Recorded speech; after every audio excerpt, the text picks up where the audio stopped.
Bismillahirrahmanirrahim. Assalamualaikum warahmatullahi wabarakatuh. Kita ketemu lagi hari Selasa nih. Mudah-mudahan kita belajar bahwa Allah SWT ngasih tanda sebenarnya sama kita. Ya, apa tanda-tandanya saudara berada di dalam jaminan Allah? Apa tanda-tandanya saudara lagi dimurkai Allah? Ya, kemarin kita belajar hitungan tahun 2004 utang 15 juta. Tahu-tahu tahun 2012 jadi 67 juta. Bisa jadi sih itu ujian. Kadang-kadang Allah tuh kalau idza ahabballahu abdan, jika Allah mencintai seseorang, ya ubtulia. Lalu orang itu kemudian diuji oleh Allah dengan segenap atau serangkaian ujian-ujiannya. Tapi embu amat lah gitu loh. Tiap tahun lu kok nambah utang terus, ini pasti ada yang salah gitu. Ya ngaku aja dah gitu. Ya kecuali kita bilang begini, ya Rob selama ini saya jaga diri bener, jaga. Ya tapi kan hari gini Pak, siapa juga sih yang betul-betul jaga dirinya ya kan? Karena Allah betul aurat terbuka, sholat kita belang-belentong, rezeki kita kadang-kadang ya begitu, ada campuran ini campuran itunya. Seru lah.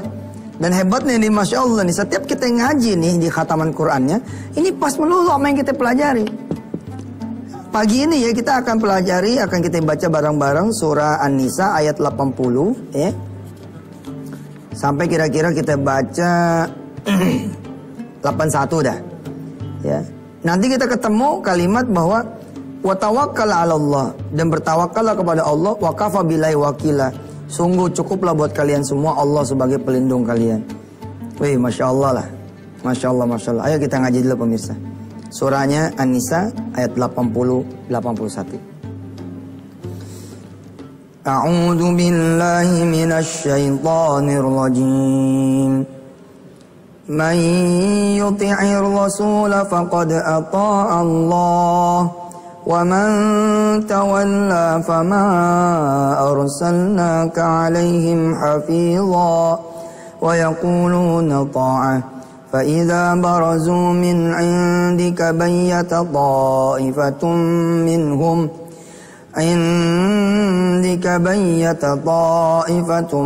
مِنْهُمْ فَإِذَا بَرَزُوا مِنْ عِنْدِكَ بَيَّتَ طَائِفَةٌ مِنْهُمْ غَيْرَ الَّذِي تَقُولُ وَاللَّهُ يَكْتُبُ مَا يُبَيِّتُونَ فَأَعْرِضْ عَنْهُمْ وَتَوَكَّلْ عَلَى اللَّهِ وَكَفَى بِاللَّهِ وَكِيلًا. Benar, sesungguhnya itu urusan sih kita kembaliin aja sama Allah. Saya Maya di urusan kita sehari-hari, semua urusan betul lah kita kembaliin aja sama Allah. Ada yang sebel sama kita balikin sama Allah. Ada yang senang sama kita balikin sama Allah. Ada yang nolongin kita balikin sama Allah. Ada yang nyulitin kita balikin sama Allah. Urusan rezeki kurang, balikin sama Allah. Urusan rezeki lebih, kita balikin juga kan sama Allah. Kita sedekah, kita zakat, betul nggak? Kita nggak kerja, kita balikin juga semuanya sama Allah. Semua urusan balik ke Allah. Ini urusannya supaya kita dapat jaminan Allah Subhanahu wa taala. Perhatikan saudara, kemarin Senin kita belajar barang siapa yang beriman. Kita ganti deh ya, ini udah penuhan nih. Ganti satu. Oke.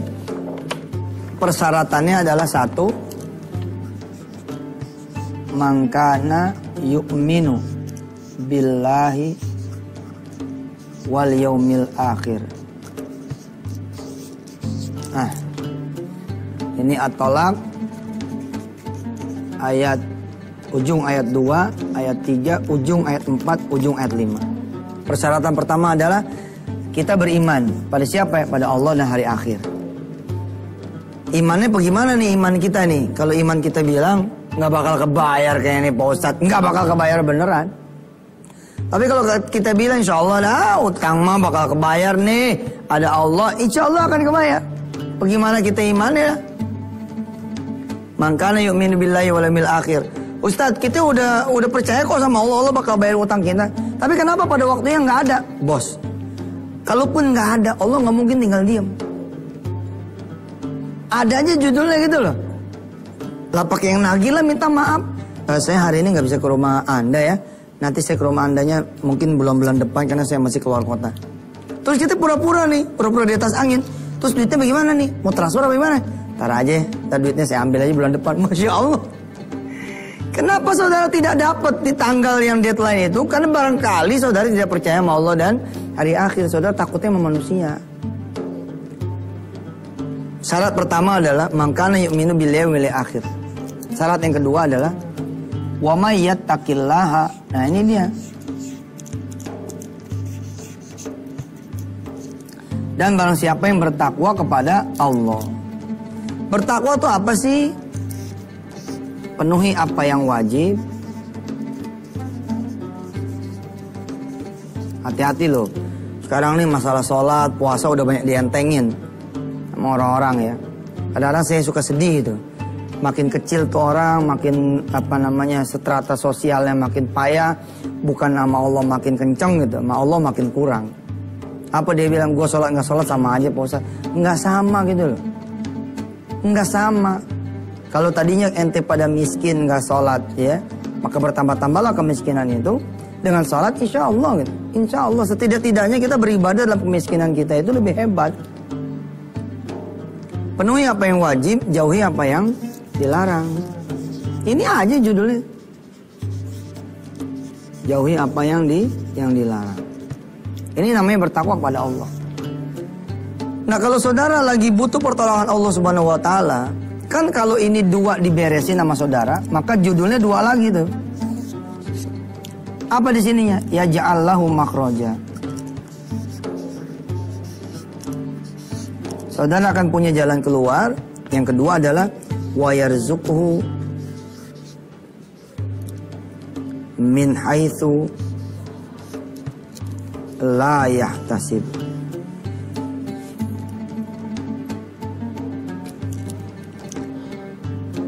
Ada solusi, bertambah juga rizki. Nah, ketemu nggak selama ini solusinya? Kalau solusi nggak ketemu, mati obor ya, mati apa ya disebutnya, mati langkah. Nggak ada, gelap gitu. Rezeki juga Masya Allah. Nah, ente kudu hati-hati tuh. Duh, jangan-jangan kita belum beriman dan belum bertakwa. Silakan.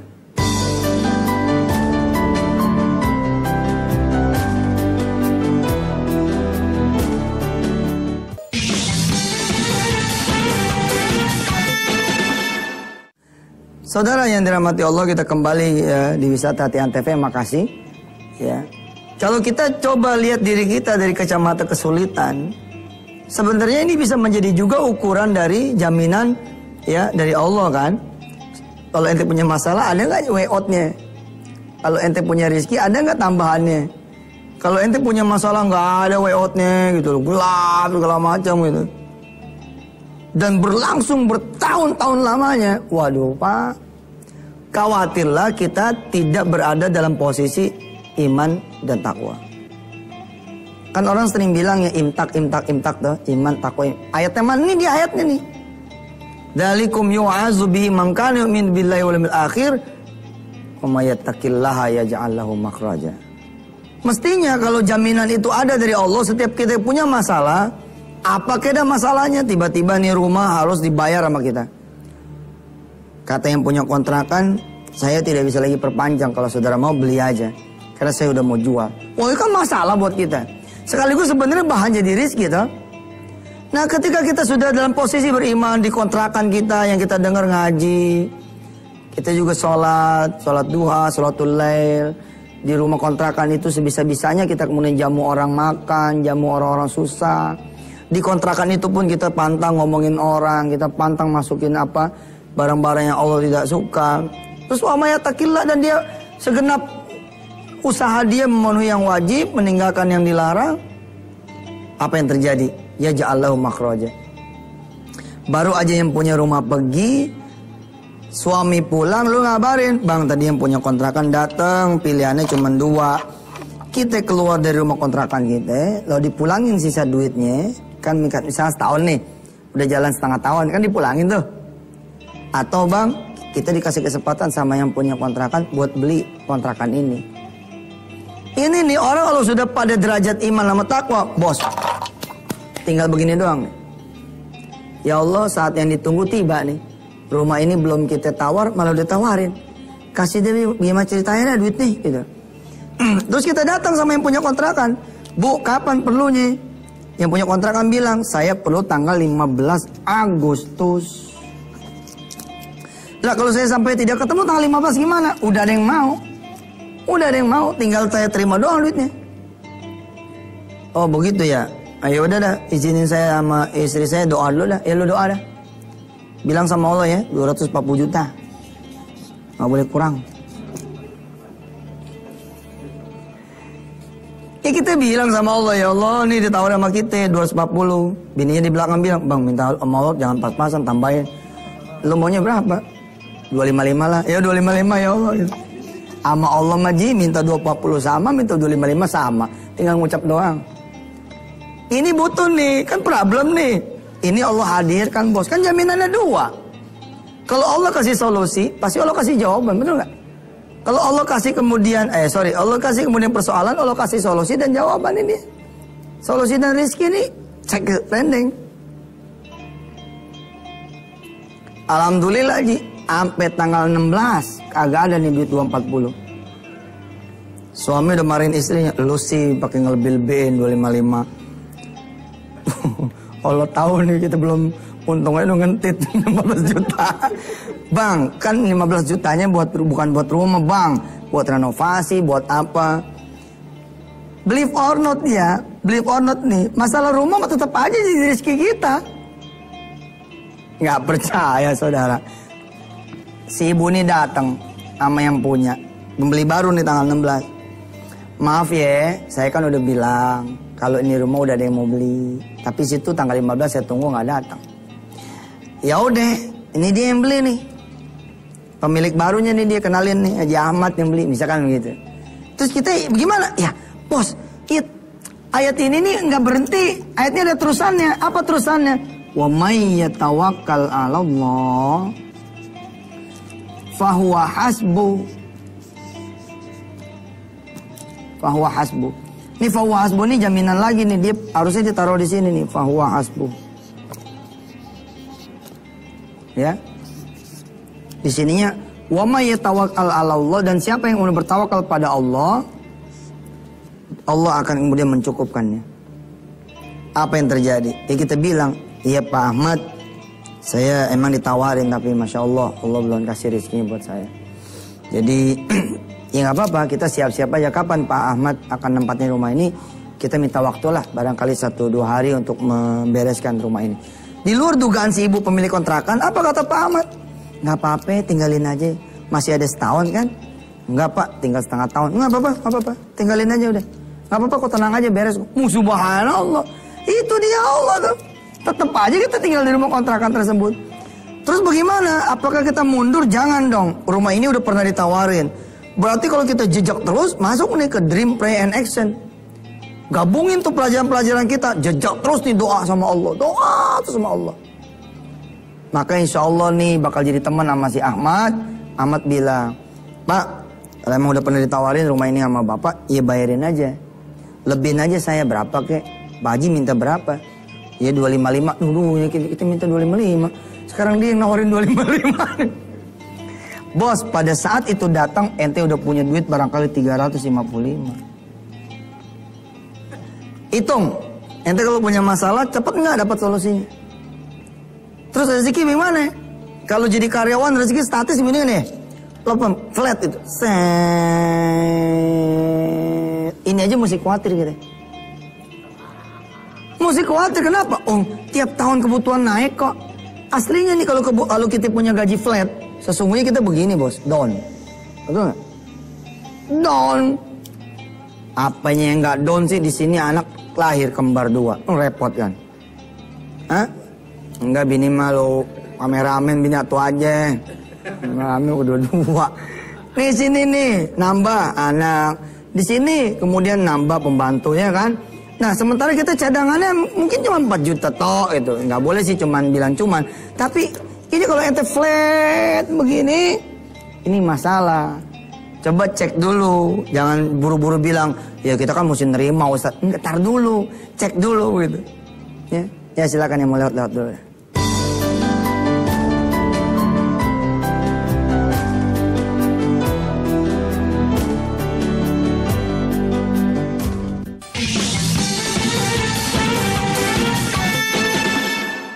Hidup ini isinya muhasabah, saudara. Isinya adalah introspeksi diri. Percayalah omongan saya. Kalau saudara mau mengintrospeksi diri saudara, itu saudara akan ketemu tuh bocornya tuh di mana gitu. Perasaan gue udah 5 tahun nih jadi office boy terus. Mikir dong. Mikir dong. Allah tuh nggak flat begitu, ngasih rezeki tuh set gitu. Ustadz bilang nih anak kan juga rezeki Ustadz. Tuh anak nih rezeki. Tapi tetap aja ini mesti kita cek. Lu nambah anak, sholatnya kagak nambah anak, ketakwaannya nggak nambah. Ini jadi beban. Ada loh orang-orang yang kemudian diazab dengan hadirnya anak. Wih, Masya Allah dah. Orang katakan menikah itu anugerah tuh. Tapi ada orang-orang yang diciptakan neraka sama Allah justru di pernikahannya. Banyak itu. Hati-hati itu. Ukurannya ini nih. Kalau ente nggak beriman, ente nggak bertakwa, sementara ente punya masalah kelar terus, rizki juga nambah terus, ente udah belajar kemarin tuh. Apa disebutnya? Ayo, lulus nggak nih? Apa tuh disebutnya? Ente nggak beriman, ente nggak bertakwa, ente malah ngecilin orang-orang yang pada sholat. Lu sholat, lu minjem terus sama gua, ngecilin gitu. Padahal dia tidak beriman, tidak bertakwa, tapi solusinya ada melulu, rezekinya nambah melulu, sehingga membuat kacamata orang-orang yang sholat itu jadi rusak. Apa kata orang-orang yang sholat? Apa kata orang-orang yang sabar? Apa kata orang-orang yang lempeng hidupnya? Gila ya, gua perasaan udah jungkir balik, tetap begini-gini aja. Tapi dia itu ngobrol begitu-begitu, Masya Allah naik melulu. Wah, salah tuh kita ya, pandangan kita salah. Sebab apa? Orang yang tidak beriman dan tidak bertakwa, lalu dapat solusinya, tambah dia punya rezekinya, itu disebutnya istidraj. Udah belajar ini. Saya aja yang ngajar masih ingat kok. Istidraj namanya apa? Allah akan tunda. Ibarat layangan tuh Allah kerja tinggi dulu tuh. Terus tinggi, begitu udah di atas, tak, patah. Waduh, nyangsangnya di pohon capi. Ya, anak sekarang gak kenal pohon capi, dong, kesian. Ya bener, anak sekarang nih Masya Allah, pohon capi gak kenal, pohon dongdong gak kenal, pohon cermai gak kenal. Lah nyari ayam di internet, gimana ceritanya anak sekarang?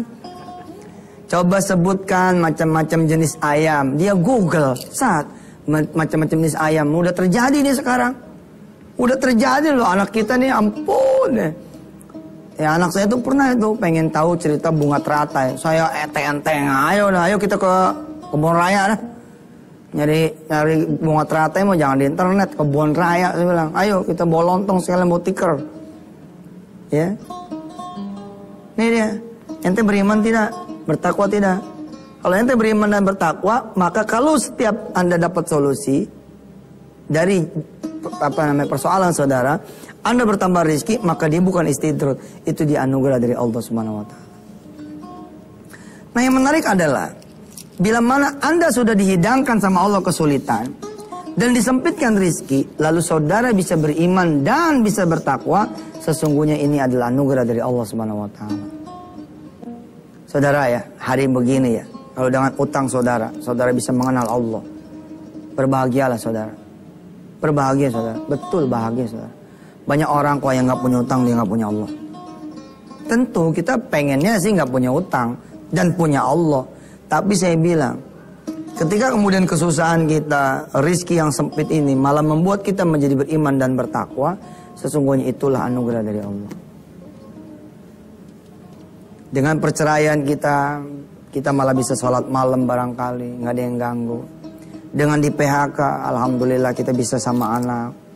Dengan kemudian usaha jadi hancur, kita diselamatkan Allah, tidak lagi nyuap, tidak lagi nyogok. Sesungguhnya ini adalah anugerah. Banyak orang yang takut sekali sama kesusahan. Takut. Dia pengennya nyaman terus. Pada sesungguhnya di balik kesusahan itu ada Allah SWT. Kalau kemudian kita bisa menemukan Allah di tengah kesusahan kita, kesempitan rezeki kita, betul-betul ini adalah anugerah. Bismillahirrahmanirrahim.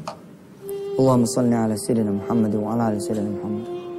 Allahumma inna nas'aluka bi kulli ismin huwa lak sammaita bihi nafsak aw anzaltahu fi kitabik aw a'taytahu ahadan min khalqik aw ista'tharta bihi fi ilmi al-ghaibi 'indak an taj'ala al-Qur'ana rabi'a qulubina nura sudurina jalaa ghumumina dhahaba ahzanina wa humumina ya rabbal alamin. Rabbana atina fid dunya hasanah wa fil akhirati hasanah wa qina adzabannar. Alhamdulillahirabbil alamin. Makasih saudara, sampai ketemu lagi hari esok. Jangan lupa ya, siapkan diri sebaik-baiknya untuk kuliah setiap hari di Antv. Jangan ntar masuk, ntar kagak, ntar lihat, ntar kagak, ntar belajar, ntar kagak, jangan. Ikutin terus supaya jangan putus nih pembelajaran kita, insya Allah. Sampai ketemu ya. Assalamualaikum warahmatullahi wabarakatuh.